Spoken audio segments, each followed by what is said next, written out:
The tip had slipped 3 times before it buried 116 children.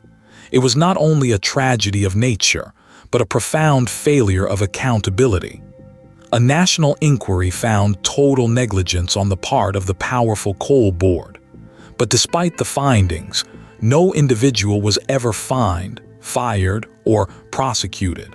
To understand this injustice, we go back to the morning of October 21, 1966. We are in Aberfan, a small mining village in the valleys of South Wales.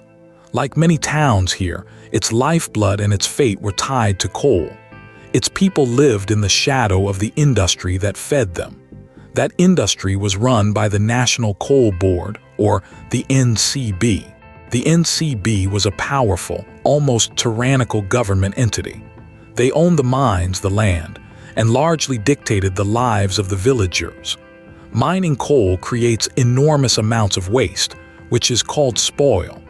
The NCB piled this waste high on the mountainsides above Aberfan.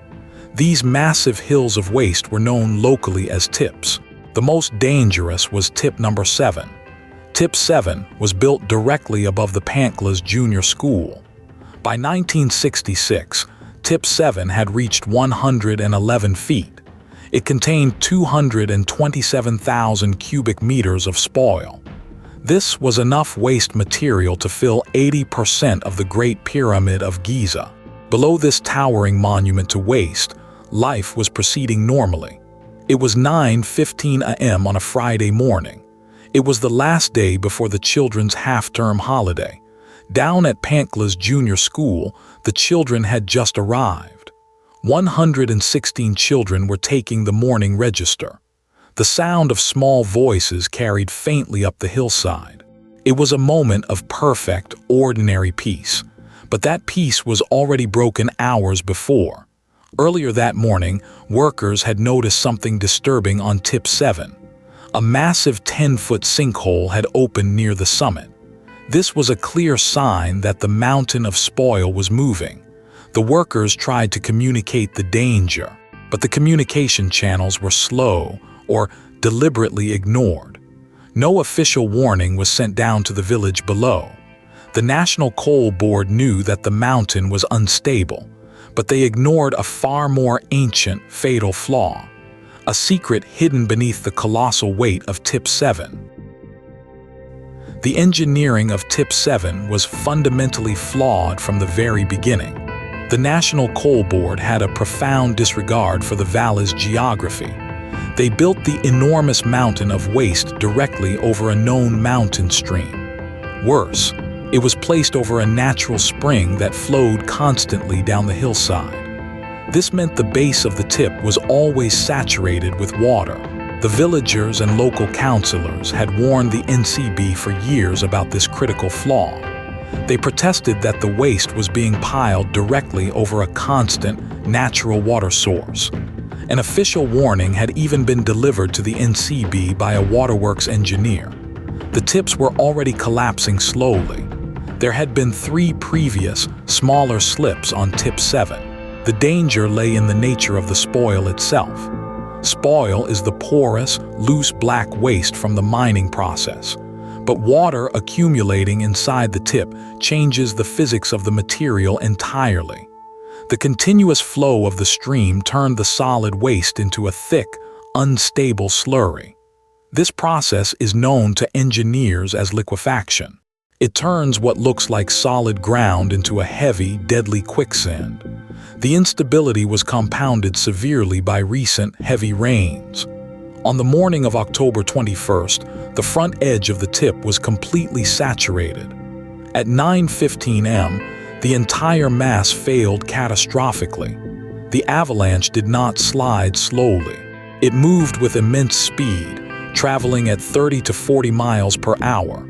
The mountain of black waste barreled down the valley and impacted the Panclas Junior School in seconds. The immediate sound of the collapse was followed by the eerie silence. Local miners, hearing the sound, rushed up the mountain. They organized themselves instantly under the whistle protocol, a system used for mine emergencies. They began digging frantically, using anything they could find, and often their own bare hands. But the material was not dirt or rocks. The liquefaction process had transformed the spoil into something like wet cement. They dug through the ruin of the school, hearing only the sounds of their own frantic effort. Every miner knew the children trapped inside. They were digging for their own sons and daughters.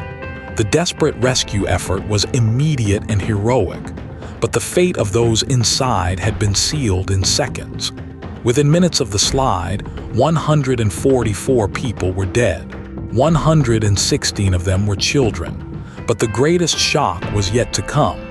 That shock came when the National Coal Board claimed they could not have foreseen this disaster. The focus immediately shifted from rescue to accountability.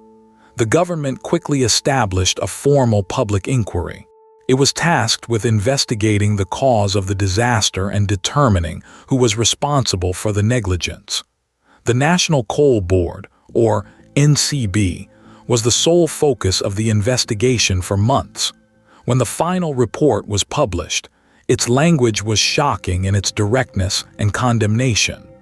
The inquiry found the NCB entirely responsible for the collapse of Tip 7. The disaster was deemed wholly foreseeable and entirely preventable. The report concluded the NCB displayed a terrifying tale of technical ineptitude. It also noted institutional arrogance and willful blindness to repeated warnings. But this clear finding of guilt led to an even greater injustice. Despite overwhelming evidence of criminal negligence, 0 individuals were prosecuted. The NCB paid no fines, nor were any senior executives removed from their posts.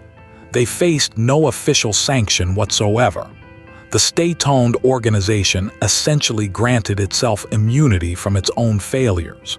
While the legal process failed the town, the community also felt a deep institutional snub. Queen Elizabeth II did not visit Aberfan immediately after the tragedy. The delayed reaction was felt keenly by the heartbroken parents and villagers. Yet the deepest, most sustained betrayal came down to simple finances. Worldwide public support poured in, raising the Aberfan Disaster Fund. The fund quickly grew to a total of £1.75 million. This money was intended to support the bereaved families and the community. The removal of this dangerous spoil material was urgently required, but the cleanup cost was immense. The government and the NCB refused to pay for the cleanup caused by their own negligence. Instead, they demanded that the cost be diverted directly from the charitable disaster fund. This was not compensation. This was institutional theft. The community was forced to use donations meant for grieving families to clean up the killer waste left by the NCB. The effect was immediate and the public outcry was profound, reaching across the globe. The families who had lost everything were now paying for the mistake of their oppressors. This created a legacy of bitterness that compounded the original trauma. The inquiry ended, but the suffering was just beginning. The community of Aberfan was left dealing with profound, generational trauma. Survivors' guilt plagued those who were not in the school that morning. Parents felt the overwhelming loss of an entire generation. The scars of institutional betrayal ran deeper than the grief itself. The government, having avoided financial responsibility, still held onto the money it had extracted from the disaster fund. It was a hollow victory, acknowledged only after decades of persistent pressure from the community. Aberfan became a permanent monument to systemic accountability failure.